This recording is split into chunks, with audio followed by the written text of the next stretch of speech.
Hi friends, I am Chandan. Welcome my YouTube channel A to Z knowledge पर। आज हम लोग बात करेंगे मैकेनिकल इंजीनियरिंग के ऊपर। एक मैकेनिकल टॉपिक जो है इंजन, डीजल इंजन के ऊपर हम लोग बात करूंगा। डीजल इंजन के अंदर जो 4 स्ट्रोक इंजन जो कैसे काम करते हैं वो भी जानने का कोशिश करेंगे। इसके अंदर एसआई इंजन और आईसी इंजन क्या रहता है ये भी हम लोग जानने का कोशिश करेंगे। तो हम लोग चलते हैं टॉपिक के अंदर। तो फर्स्ट रहेगा जो हम लोग इंजन, डीजल से चलने वाला इंजन कैसे हम लोग पता चलेगा ना। डीजल से चलेगा मतलब फ्यूल हम लोग किसी जगह में पेट्रोल से चलाते हैं, किसी जगह में डीजल से, किसी जगह में केरोसिन में और किसी जगह में गैस से भी चलते हैं। जिस इंजन डीजल से चलता है उसको हम लोग डीजल इंजन बोलते हैं। आपको भी यहाँ पर बहुत सारा फोटो दिखाई दे रहा है जहाँ पर बाइक है, डीजी है, 4 व्हीलर है। हमारा छोटा मोटा जो फेस्टिवल में जो जनरेटर का इस्तेमाल किया जाता है वो भी है।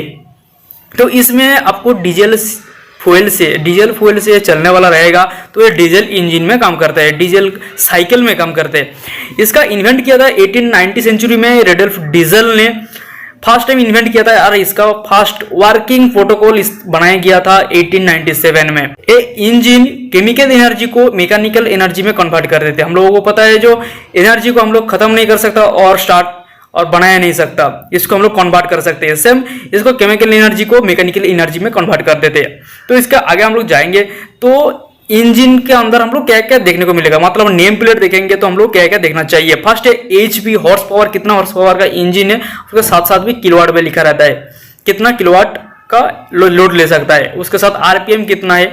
हम लोग 4 स्ट्रोक इंजन के हम लोग ऊपर बात करेंगे। और उसके साथ साथ डीजल इंजन जो रहता है एक कंप्रेशन इग्निशन, मतलब यहाँ पर एयर कंप्रेस्ड होता है, उसके ऊपर फ्यूल इंजेक्ट किया जाता है, इसको बोलते हैं कंप्रेशन इग्निशन। तो इसलिए इसको सीआई इंजन बोलते हैं। डीजल इंजन को हम लोग सीआई इंजन भी बोल सकते हैं। इसके साथ साथ भी और एक बोल सकते हैं internal combustion engine, IC engine भी बोलते हैं। ये आईसी इंजन पेट्रोल इंजन में भी सेम है। पेट्रोल इंजन को भी हम लोग बोल सकते हैं जो इंटरनल कंबशन इंजन है। सिर्फ इसमें डिफरेंस क्या ना, पेट्रोल इंजन है स्पार्क इग्निशन और डीजल इंजन रहता है कंप्रेशन इग्निशन। सीआई इंजन और पेट्रोल इंजन है एसआई इंजन। इसके बाद हम लोग देखेंगे इसका साइकिल कौन सा साइकिल में चलता है। ये भी क्वेश्चन बहुत सारा पूछा जाता है जो डीजल इंजन कौन सा साइकिल में चलता है। डीजल इंजन जो चलता है वो डीजल साइकिल में चलता है। इसमें इसको बोलते हैं कांस्टेंट प्रेशर साइकिल भी बोल सकते हैं हम लोग, जहां पर 1 और 2 आपको दिखाई दे रहा है। 1 और 2 है आइसेंट्रोपी कंप्रेशन, उसके बाद 2 और 3 कांस्टेंट प्रेशर कंबशन, जहां पर एयर को सक्शन करके इसको कंप्रेस किया जाता है। हम लोग इसका पूरा एक प्रोटोकॉल देखेंगे 3D एनिमेशन के जरिए से। तो उसके बाद हम लोग देखेंगे 3 और 4 जो रहता है वो आइसेंट्रोपी एक्सपांशन होता है, जहां पर पावर स्ट्रोक बनता है, और कांस्टेंट वॉल्यूम हीट रिजेक्शन, जहां पर इसको एग्जॉस्ट साइकिल दिखाया जाता है। तो इसके हम लोग एक पूरा का पूरा एक 3D एनिमेशन देखते हैं। उसके पहले हम देखेंगे इसका कौन सा क्या नाम है। आपको जो यहाँ पर दिखाई दे रहा है, मैं जहां पर रेड कलर का सर्कल बनाया इसको बोलते हैं पिस्टन, और उसके बाद ये जो रॉड है इसको बोलते हैं कनेक्टिंग रॉड। और उसके बाद हम लोग देखेंगे ये क्रैंकशैफ्ट जिसके ऊपर हमारा पिस्टन बैठेगा।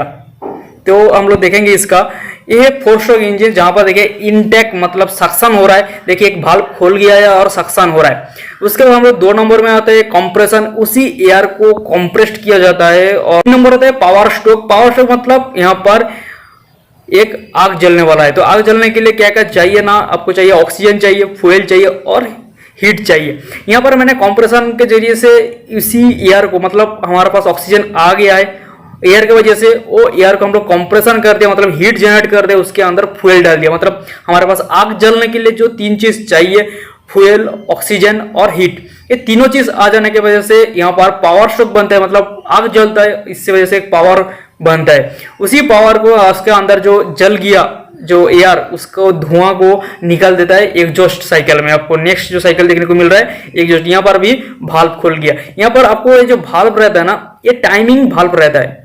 ये पूरा का पूरा इंजन के साथ एक टाइमिंग बेस के ऊपर चलता है। किसी भी एक टाइम एक ही भाल्व ओपन होता है। आपको देखिए इनटेक में सिर्फ एयर इन सक्शन का भाल्व ओपन हुआ, उसी टाइम एक्सपांशन, उसी टाइम एग्जॉस्ट का भाल्व बंद है।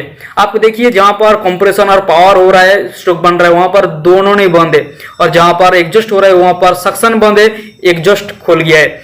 ये जो रहता है ये पूरा का पूरा बहुत ही मिली सेकेंड के अंदर होता है। ये यही सेट करने के लिए ऑटोमोबाइल व मैकेनिकल इंजीनियर का बहुत ही एक्सपीरियंस है, बहुत जरूरत पड़ता है। तो अब हम लोग आगे क्या देखेंगे, देखिए एक पूरा एक 3D एनिमेशन के जरिए से 4 स्ट्रोक साइकिल को दिखाया जा रहा है। देखिए सक्शन, कंप्रेशन, पावर, एग्जॉस्ट जो बन रहा है, सक्शन हुआ, कंप्रेशन हुआ, पावर बन गया, अभी एग्जॉस्ट हो गया। ये बहुत ही महत्वपूर्ण है। उसके बाद हम लोग आगे देखेंगे तो हमारे पास अभी तक एक पिस्टन था, तो अभी एक पिस्टन से कितना दूर जाएगी, ये कितना लोड ले सकता है, बहुत कम लोड लेगा। उसके हिसाब से हमारे पास एक साइकिल, एग्जांपल की तरह से मैंने लिया, एक साइकिल के ऊपर दोनों बैठा है, तो एक ने काम कर रहा है, मतलब एक ही पिस्टन काम कर रहा है, उसकी वजह से हम लोग कितना दूर जा सकते हैं, मैक्सिमम 5 किलोमीटर मैंने पकड़ लिया। बट इसको हम लोग आगे भी लेके जाना है, मतलब इसका लोड हम लोग ज्यादा लेंगे और बहुत दूर जा सकते हैं। उसके लिए हम लोग क्या करेंगे ना, दोनों जो बैठा है दोनों को हम लोग पैडल लगा देंगे, मतलब दोनों पिस्टन लगा दिया, मतलब वो 5 किलोमीटर की जगह से वो 8-10 किलोमीटर भी जा सकता है। तो इसी कॉन्सेप्ट को ये ध्यान में रखते कि ये पिस्टन का नंबर ऑफ पिस्टन को बढ़ा दिया, जहां पर क्या ना वो लोड ज्यादा ले सकता है। तो इसके हिसाब से हम लोग देखेंगे, देखिए ये जो मैंने नंबर ऑफ पिस्टन बढ़ा दिया, पिस्टन की इसकी वजह से क्या होता है ना, किसी भी एक टाइम में एक पिस्टन पावर स्ट्रोक में रहता है, जिसकी वजह से ये ज्यादा लोड ले सकता है। यहाँ पर आपके पास 2 पिस्टन है, 4 पिस्टन है, 6 पिस्टन है, 8 पिस्टन है, 10 पिस्टन है, जितना ज्यादा लोड लेगा उतना उसके हिसाब से पिस्टन का नंबर बढ़ाया जाता है। आप 12, 16, 24, 48, 48, 80, 90, आपको बहुत सारा ज्यादा पिस्टन का इंजन देखने को मिलेगा। तो इसके बाद हम लोग आगे जाएंगे, तो हम लोग एक इंजन के अंदर क्या क्या रहता है ना, एक इंजन के अंदर एक डीजल इंजन जो एक मेन पार्ट रहता है वो रहता है। सेल्फ स्टार्ट करने के लिए भी सेल्फ स्टार्टर एक रहता है, उसके बाद फ्यूल सिस्टम रहता है, कूलिंग सिस्टम रहता है, एग्जॉस्ट सिस्टम रहता है, और एक मेन असेंबली फ्रेम रहता है जो पूरा का पूरा एक साथ करते हैं। ये डीजल इंजन तो हम लोग पहले देखा है, डीजल इंजन क्या है क्या नहीं है। उसके बाद हम लोग डीजल इंजन के अंदर क्या क्या रहता है हम लोग देखा है। इसके अंदर पहले क्रैंकशाफ्ट, पिस्टन वगैरह देखा है। उसके अंदर जो रहता है उसको इंजन ऑयल को, फ्यूल को, ये सब के लिए एक फिल्टर रहता है, एयर के लिए फिल्टर रहता है।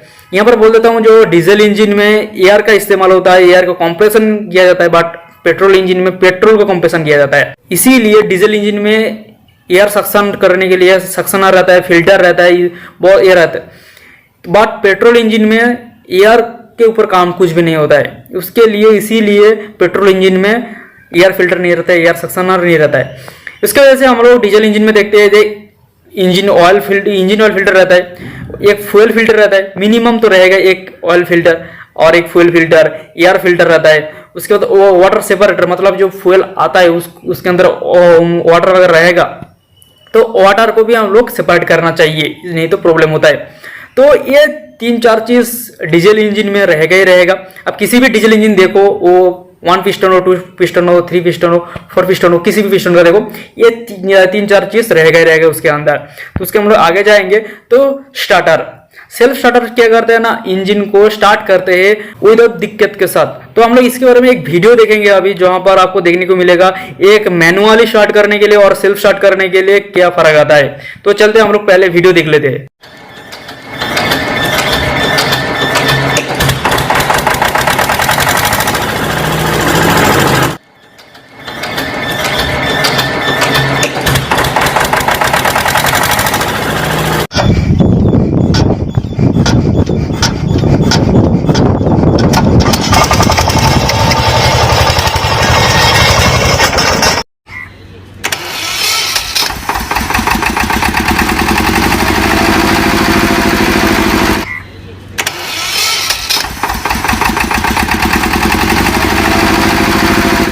सेल्फ स्टार्ट कैसे काम करता है आपको देखिए ना, यहाँ पर आपको सप्लाई मिलता है, आपको 2 जगह में सप्लाई मिलता है। यहाँ पर एक सोलेनॉइड वाल्व रहता है, जहाँ पर सप्लाई मिलने के बाद वो एनर्जाइज्ड होता है, मतलब इलेक्ट्रोमैग्नेटिक जो फील्ड बनता है वो उससे वो अट्रैक्ट होता है। उसकी वजह से यहाँ पर जो गियर रहता है वो गियर आगे पीछे होता है। देखिए गियर आगे पीछे होता है।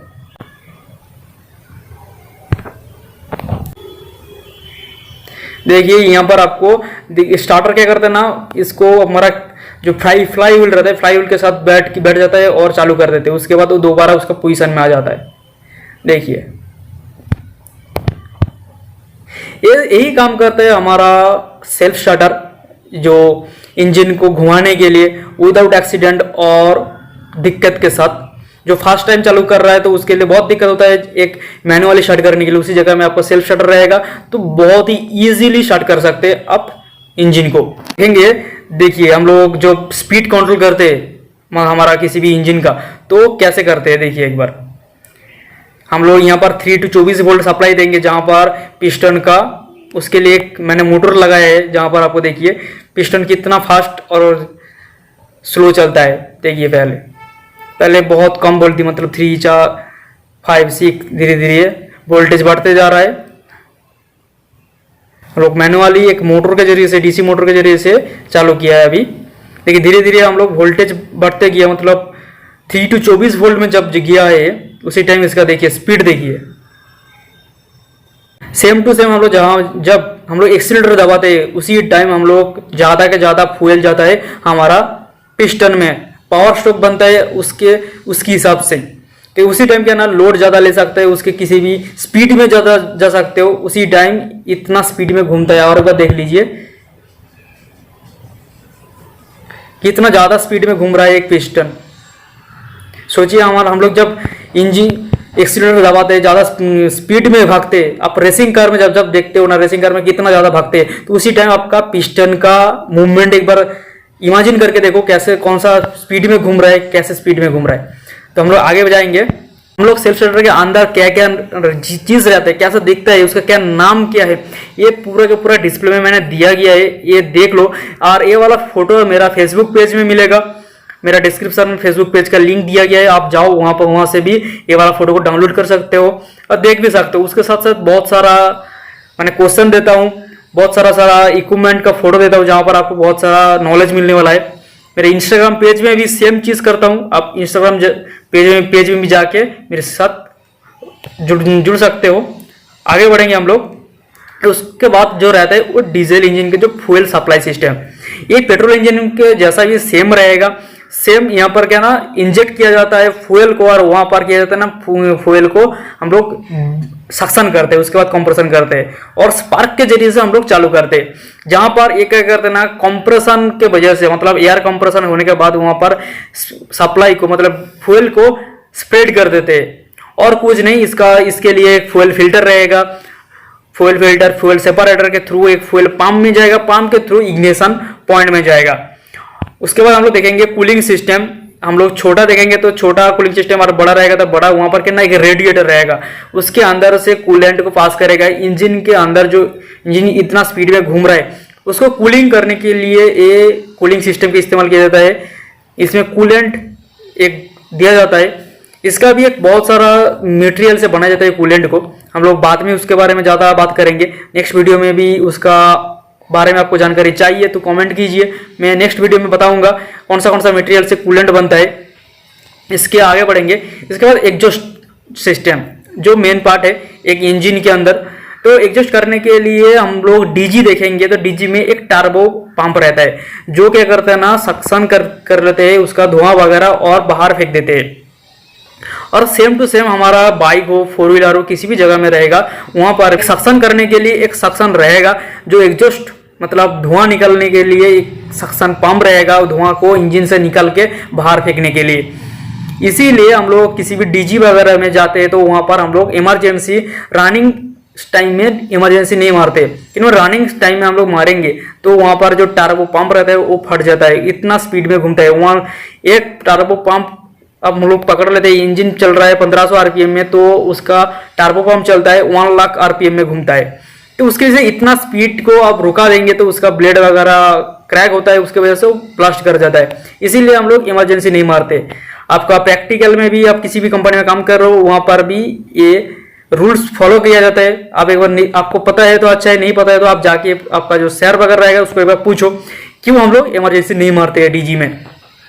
तो मैं यहाँ पर वीडियो खत्म करता हूँ। मेरा डीजल इंजन, उसके साथ साथ 4 स्ट्रोक इंजन जो रहता है वो कैसे काम करते हैं, इसको हम लोग डीजल इंजन को आईसी इंजन क्यों बोलते हैं, सीआई इंजन क्यों बोलते हैं, एक वाला भी जानकारी आपको मिल गया तो एक लाइक कीजिए, दोस्त लोगों के साथ शेयर कर दीजिए वाला वीडियो। और एक बात मेरा A to Z knowledge YouTube channel को सब्सक्राइब कर दो और बेल आइकन को दबा के मेरे साथ जुड़ जाओ। और ये वाला वीडियो आप फेसबुक और इंस्टाग्राम में देख रहे हो तो मेरा यूट्यूब में जाके सर्च करो A to Z knowledge, search button में दबाओ। आप A to Z knowledge search करने के बाद थोड़ा सा नीचे आइए और ये वाला जो आपको रेड कलर का जो दिखाई दे रहा है सर्कल के अंदर, इसमें आप जाइए और इस सब्सक्राइब को दबाइए और बेल आइकन को दबाइए और ऑल नोटिफिकेशन को ऑन कर दीजिए कि लेटेस्ट वीडियो आपके पास पहले आने के लिए। Thank you for